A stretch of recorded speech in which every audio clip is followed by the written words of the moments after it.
नमस्कार, स्वागत है आपका और आप देख रहे हैं अपना यूट्यूब चैनल रीमिक बात।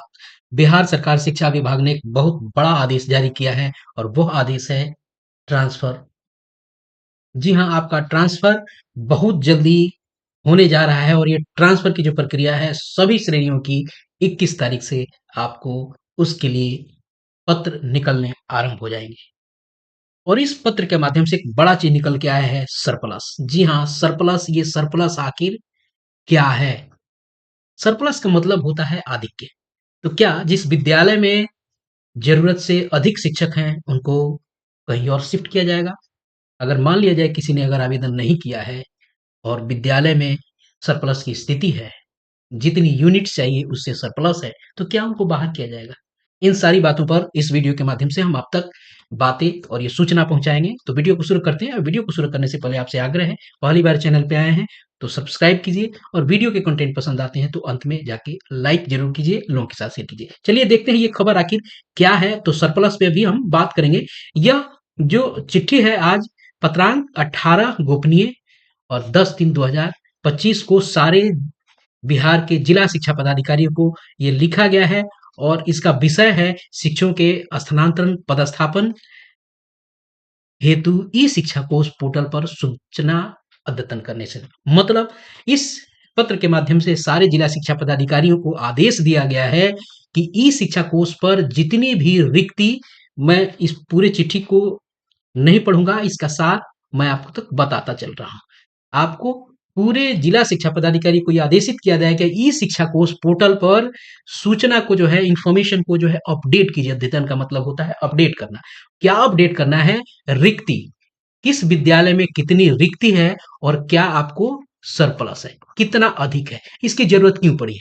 पहले ये जानते हैं कि इससे संबंधित इंफॉर्मेशन क्या दिया गया है। कहा गया है कि आपको पहले भी रिक्ति मांगी गई थी, अपडेट कराया गया था। चूंकि इसको फाइनल टच देना है, इसलिए कहा गया है कि सभी श्रेणियों को आपको 12 तारीख, आपको पता है 4 श्रेणियों में शिक्षकों के स्थानांतरण को बांटा गया है। बीमारियां है, उसके बाद दिव्यांग है, पति पत्नी है और दूरी में है। सब में महिला पुरुष की बात की गई है। बीपीएस स्थानीय सिखाए निकाय वो वाले शिक्षक की व्यवस्था आपको व्यवस्था है। पहले नियमित का, उसमें आपको प्रायोरिटी डिसाइड की गई, नियमित है। उसके बाद आपको बीपीएससी वाले का होगा, टीआरई वाले का। उसके बाद आपको विशिष्ट शिक्षक का होगा। और ध्यान रखिएगा, इसमें हर में फीमेल को पहले प्रायोरिटी दी जाएगी और मेल को बाद में। सब में फीमेल को और मेल को आपको प्रायोरिटी दी जाएगी। फीमेल को, मेल को बाद में होगा।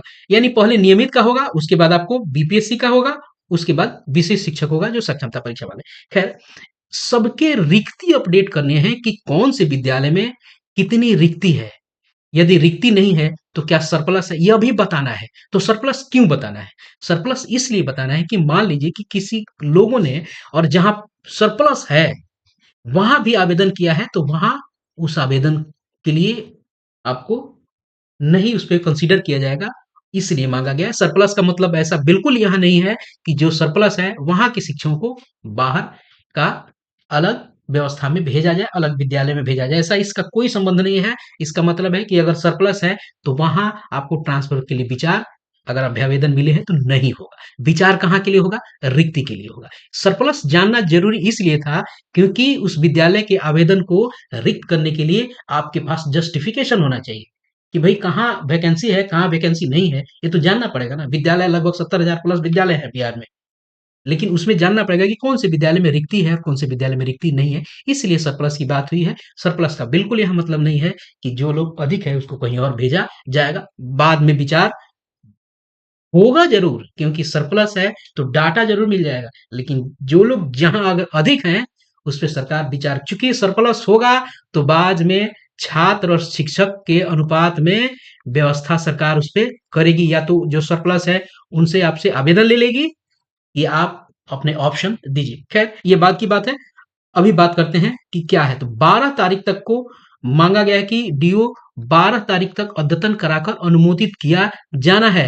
ई शिक्षा कोष पोर्टल पर जो भी आपको डीओ हैं 12 तारीख तक आपको अपडेट कर देंगे, क्योंकि 13/3/2025 से स्थानांतरण पदस्थापन का सॉफ्टवेयर सभी श्रेणी के लिए, एक ही श्रेणी के लिए नहीं, सभी श्रेणी के लिए प्राप्त अभ्यावेदन हेतु चलाया जाना है किसको? सॉफ्टवेयर को रन कर दिया जाएगा और उस सॉफ्टवेयर को जब रन किया जाएगा तो उसमें 7 दिन के समय लगेंगे, यानी 13 को 7 जोड़ा जाए 20 यानी 21 से आपको ट्रांसफर की चिट्ठी निकलने लगेगी। जैसे खबरों में बताया गया था कि 2-2 दिन के अंतराल पे आपको पत्र निकलेंगे अलग-अलग कोटि के। पहले जैसे बताया नियमित, बीपीएससी, विशिष्ट इन सब के कोटि में मेल फीमेल करके ये 2-2 दिन पे, तो वो खबर कहीं न कहीं यहाँ से पुष्ट है कि और वैसे ही 21 तारीख के बाद पत्र आपको निकलने लगेंगे। तो आप अपने जो अलग विद्यालय में चलने की तैयारी शुरू कर दीजिए, बैग पैक करना शुरू कर दीजिए। चलिए आगे देखते हैं कि और क्या कहा गया है। और कहा गया है सभी जिला शिक्षा पदाधिकारियों से कि आप 13 तारीख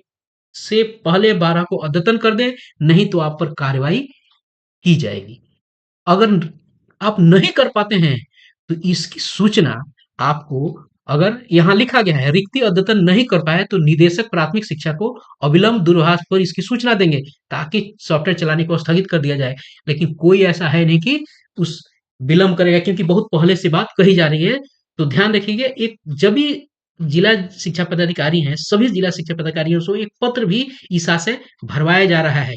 प्रमाण पत्र दिनांक 2000 यानी 2025 के मार्च के 12 तिथि को समर्पित वो करेंगे कि विद्यालयवार रिक्ति और सरप्लस शिक्षकों से संबंधित आंकड़ा की प्रविष्टि पूर्ण कर दी गई है। आइए देख लेते हैं उस पत्र को कि उस पत्र में आखिर कहा क्या गया है, इनसे क्या मांगा जा रहा है। चलिए उसको देख लेते हैं।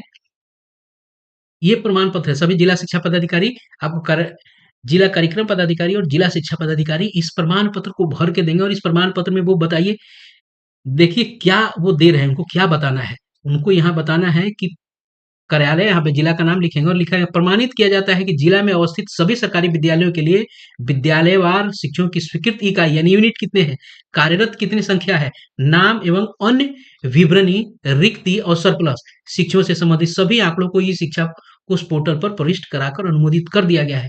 यदि इन आंकड़ों में कोई त्रुटि पाई जाती है तो इसकी संपूर्ण जवाबदेही अधो हस्ताक्षरी की होगी एवं त्रुटि पाए जाने की स्थिति में विभाग कार्रवाई करने के लिए स्वतंत्र होगा।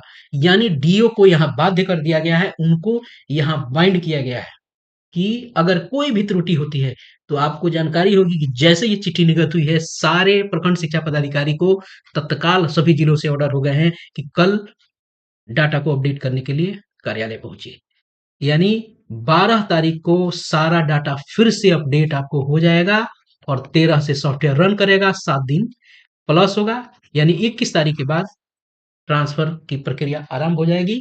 और दूसरी बड़ी बात कि सरप्लस से घबराने की कोई जरूरत नहीं है। अगर आप के विद्यालय में आपकी स्थिति सरप्लस वाली है तो अभी आपको वो नहीं हटाएंगे, उनको बस जानकारी लेने की जरूरत थी। हाँ, लेकिन जरूर है आगे सरप्लस की स्थिति बन रही है तो विभाग उस पे आवेदन अभ्यावेदन जरूर लेगा आपसे। इस वीडियो में इतना ही, मिलते हैं जल्दी ही नए कंटेंट और नए इन्फॉर्मेशन के साथ। तब तक अपना ख्याल रखिए। जय हिंद।